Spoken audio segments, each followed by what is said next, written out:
जो कैसे हैं आप सब। आज 2017 नवोदय प्रवेश परीक्षा में जो अनुच्छेद आए थे उनका हल मैं आपको बताऊंगी।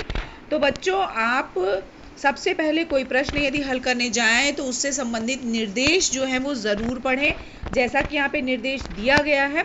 इस खंड में 5 अनुच्छेद हैं, प्रत्येक अनुच्छेद पर 5 प्रश्न हैं। प्रत्येक अनुच्छेद को सावधानी से पढ़िए और उसके नीचे दिए गए प्रश्नों के उत्तर दीजिए।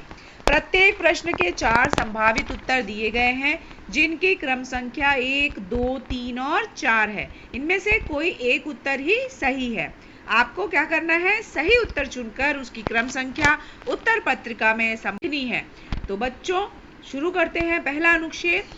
कभी भी बच्चों अनुच्छेद जो है वो शुरू करें पढ़ना, उसी समय अपने आप को ये याद दिला दें कि आपको हर एक वाक्य का अर्थ समझते चलना है, क्योंकि एग्जाम में इतना समय नहीं होता है कि आप बार बार अनुच्छेद को पढ़ सके। तो बहुत ही ध्यान से अनुच्छेद को पढ़ना है। भूरा भालू एक सर्वभक्षी पशु है। इसका अर्थ है कि वह पौधों और पशु दोनों का भोजन करता है, क्योंकि वह अपने आवास क्षेत्र का प्रधान पशु है। वह बड़े पशुओं का भी शिकार कर सकता है, फिर भी आमतौर पर यह छोटों का ही भोजन करता है। जो भी भोजन भूरा भालू करता है, उसका बड़ा पेट भरने के लिए उसकी मात्रा बहुत अधिक होती है। अक्सर इसका भोजन छोटी मात्राओं में प्राप्त होता है, इसलिए भोजन की खोज कभी समाप्त नहीं होती।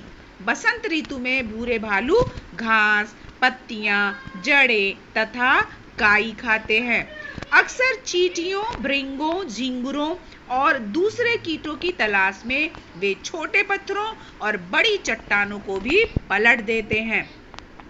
तो बच्चों, ये पूरा अनुच्छेद भूरा भालू के बारे में था और ये बताया गया कि भूरा भालू सर्वभक्षी होता है, मतलब वो शाकाहारी और मांसाहारी दोनों ही होता है, दोनों ही प्रकार के वो भोजन करता है। इसके अलावा ये बताया गया कि उसका बड़ा पेट जो होता है, उसकी मात्रा जो होती है वो बहुत अधिक होती है और वो छोटी मात्रा में उसको भोजन प्राप्त होता है। भोजन की खोज उसकी कभी समाप्त होती ही नहीं है और बसंत ऋतु में वो जो है वो घास, पत्तियां, जड़ें और काई खाते हैं और अक्सर क्या करते हैं, वो छोटे कीटों की भी तलाश में रहते हैं। अनुच्छेद पे आधारित हम पहला प्रश्न देखते हैं। भूरा भालू खाता है।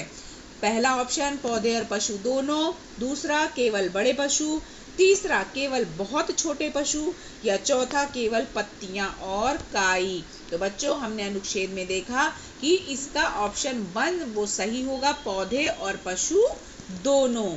आगे बढ़ते हैं और आगे प्रश्न देखते हैं।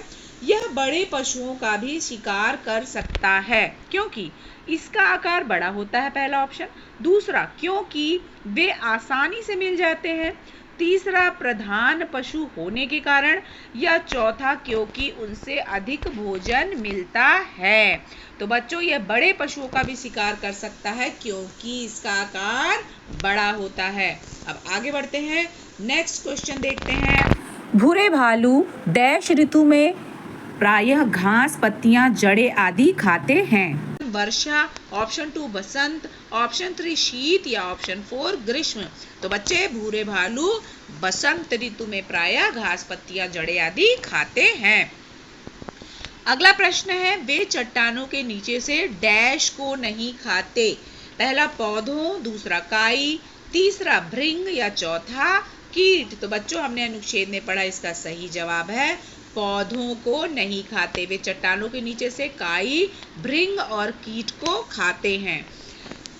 नेक्स्ट क्वेश्चन है, सर्वभक्षी वह है जो केवल पौधे खाता है, केवल कीट खाता है, पशु और पौधे दोनों खाता है, केवल पशु खाता है। तो बच्चों, सर्वभक्षी पहली लाइन में बताया गया था कि सर्वभक्षी वह होता है जो पशु और पौधे दोनों खाता है। तो आगे बढ़ते हैं और एक दूसरा अनुच्छेद हम लोग देखते हैं। अनुच्छेद 2। पेंगुइन बर्फ से ढके दक्षिणी ध्रुव में रहते हैं। क्या कभी आपने सोचा है कि पेंगुइन ऐसे जमा देने वाले महाद्वीप में बिना गर्म कोट, स्वेटर या दस्तानों के, जिन्हें आप ठंडे देश में जाते समय पहनते हैं, कैसे रहते होंगे? पेंगुइन बिना जूतों के बर्फ पर चल सकते हैं। वे कभी बीमार नहीं पड़ते, उनके पास कोई घर नहीं होता, इसीलिए वे बर्फ पर ही सोते हैं। प्रकृति ने उन्हें बहुत भिन्न विशेषताएं दी हैं, जिनसे वे सबसे ठंडी जलवायु में भी बिना परेशानी के जीवित रहते हैं। इसके पीछे रहस्य यह है कि उनके शरीर चर्बी की एक मोटी परत से ढके होते हैं, जो उनके शरीर को गर्म रखती है। यह फर के कोट का सा काम करती है।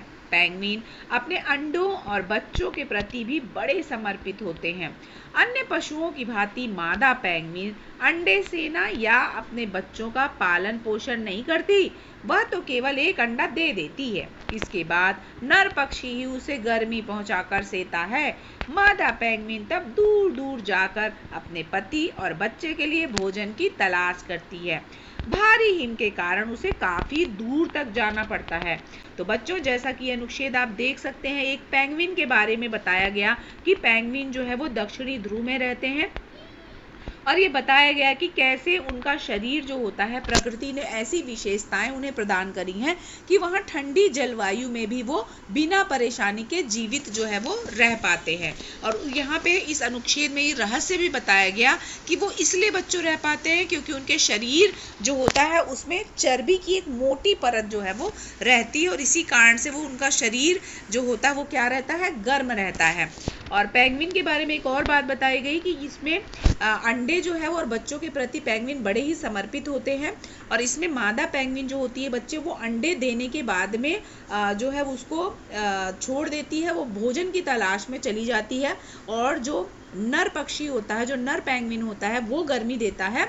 और पेंगुइन जो होती है वो क्या होती है, उसको काफी दूर तक भोजन के लिए जाना पड़ता है। अब देखते हैं बच्चों की इस अनुच्छेद पर आधारित किस प्रकार से प्रश्न जो है वो आ सकता है। प्रकृति पेंगुइनों को अत्यंत ठंडी जलवायु में जीवित रखने में सहायता कैसे देती है? पहला, उनके शरीर को फर से ढककर। दूसरा, उनके शरीर पर चर्बी की मोटी परत देकर।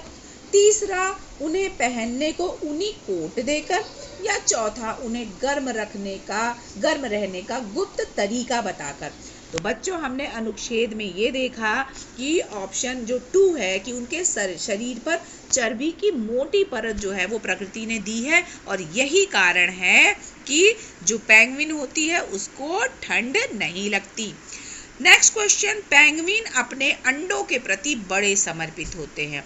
यह कहने से लेखक का आशय है वे अंडों की पूजा करते हैं, वे अंडे देते हैं, वे अपने अंडों की पूरी सुरक्षा करते हैं, वे अंडों को ठंड से बचाते हैं। तो बच्चों, सही जवाब आंसर 3, वे अपने अंडों की पूरी सुरक्षा करते हैं। नेक्स्ट, पेंगुइनों का घर नहीं होता क्योंकि वे सोते नहीं हैं, वे आलसी होते हैं, वे बर्फ पर सोते हैं, उनके पास जमीन नहीं होती। तो बच्चों, हमने अनुच्छेद में देखा क्योंकि वे बर्फ पर ही सो जाते हैं, इसलिए उन्हें घर की आवश्यकता ही नहीं है, इसीलिए बच्चों पेंगुइनों का घर नहीं होता। अगला क्वेश्चन है, अनुच्छेद में प्रयुक्त जमा देने वाले से तात्पर्य है बहुत शीतल, गतिहीन, ठोस या हिम जैसा। तो बच्चों, मुझे उम्मीद है आप इसका आंसर सही दे रहे होंगे। अनुच्छेद में जो प्रयुक्त जमा देने वाला शब्द है उसका सही अर्थ है हिम जैसा। ठीक है, बर्फ जैसा, जैसे बोलते हैं ना, अरे जमा देने वाली बर्फ पड़ रही है। तो बच्चों, यही जो है वो इसका सही उत्तर होगा, हिम जैसा। नेक्स्ट क्वेश्चन, पेंगुइन माता पिता अन्य पशुओं से भिन्न होते हैं क्योंकि वे अपने अंडों के प्रति समर्पित होते हैं। ऑप्शन 2, माँ पेंगुइन बच्चों की देखभाल करती है। ऑप्शन 3, पिता पेंगुइन अंडों को सेता है। या ऑप्शन 4, माँ एक बार में केवल 2 अंडे ही देती है। तो बच्चों, हमने अनुच्छेद में देखा कि पेंगुइन माता पिता अन्य पशुओं से भिन्न होते हैं क्योंकि पिता पेंगुइन अंडों को सेता है। ठीक है, तो इस तरह से बच्चों आपके नवोदय में अनुच्छेद संबंधी जब प्रश्न आए उन्हें ध्यान से पढ़िए, उसके अर्थ को समझिए, और ये बहुत अच्छा जो है पार्ट होता है आपके एग्जाम का, जहाँ से आप बहुत अच्छे से नंबर गेन कर सकते हैं। तो आज के लिए इतना ही।